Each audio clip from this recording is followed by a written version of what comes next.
It shouldn't be a taboo subject to address with your kids. And I'm not talking about sex. I'm talking about money. Let's welcome author and former attorney Shamina Taylor with priceless advice to help get kids comfortable communicating about money. Welcome. Thank you for having me today. So money is often a taboo subject for adults too. They just don't like to talk about it. But when you broach the subject with kids, what is the perfect age to start them on that journey towards understanding money? I think at the beginning. Yeah. I think, right when they start learning about what coins are, having a piggy bank when they're younger, learning what it means to put it in there. And I think that conversation can start at a very young age of what the exchange of the energy of money is. Yeah, and I'm glad that you brought up the piggy bank because, of course, that lends itself to an allowance. So parents should be giving their kids an allowance. What's the expectation around how much to give, when they can take it out? Well, for me personally, my kids are incentivized with money. They always have been since they've been younger. So for me, when they started building up a certain amount in their piggy bank and they wanted to purchase something, okay, then they would go. I have one child that would never break the piggy bank, and the other one that was going in there taking it out all the time. Funny. It was very different. Yeah. How things were. But I feel like if there's something that they really want, and being able to save up for it, it's going to give them that feeling of accomplishment that, I did certain things that I can get, I earned my money and I can go purchase something with it. They start seeing the exchange of how money moves in our world because money's everywhere. Yeah.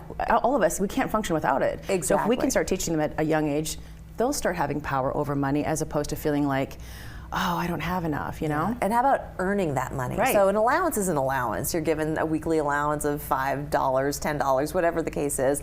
But then what is a good age to start having your children earn that money?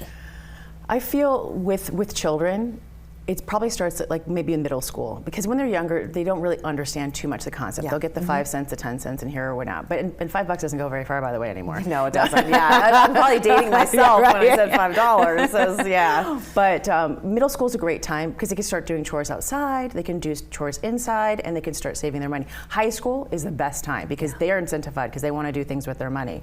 And my daughter, for example, there's this store, Shein or something. She loves to shop from it. She'll go purchase things in the cart, come up to me and go, all right, what do I need to do to exchange to get this money? And we'll start negotiating out certain chores in the house, like mopping the floors or doing the laundry. Yeah. And she'll be like, I'll give you $3 for that basket of laundry or something, because she's knowing her value too for exchange of her time and how she wants to earn. So I think that any age is good, but middle school and high school is probably a really good time for them to start because they're going to go off to the real world soon, That's true. Well, and a lot of kids, they take their first job at 16, 17 years old. And so there you are in the real world. You're not doing household chores, but you're actually earning money with a manager looking over your shoulder to make sure you're doing that job. So it kind of eases you into that real world experience.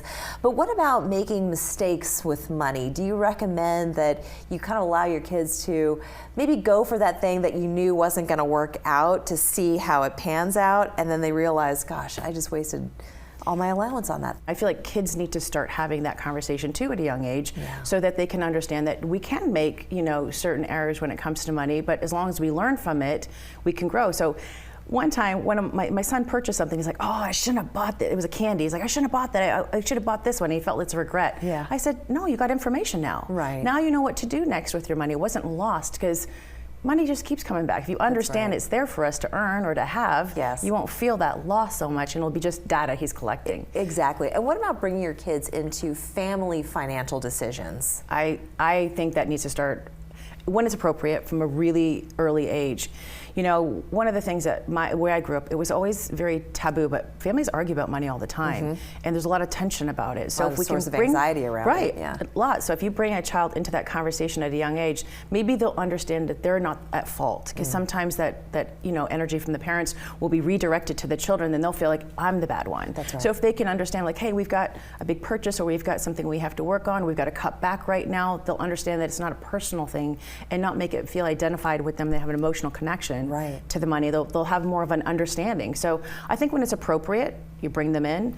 I personally love celebrating money with my kids. Like once a month, we'll go out for a dinner and we'll celebrate how much money I made that month, or a big year. So my kids could start seeing, like, this is something we get to celebrate, we get to save over. And I think it's something that should happen very soon. And I think we just hit the tip of the iceberg with this, but for people who want more information about you and your wonderful advice, where should they find you? They should come find me at ShaminaTaylor.com, and you can go to Instagram, Shamina Taylor, or you can go find me on YouTube on Shamina Taylor. Perfect. Thank you so much for this wonderful advice. Thank you so much for having me. Great to have you. We're back after this.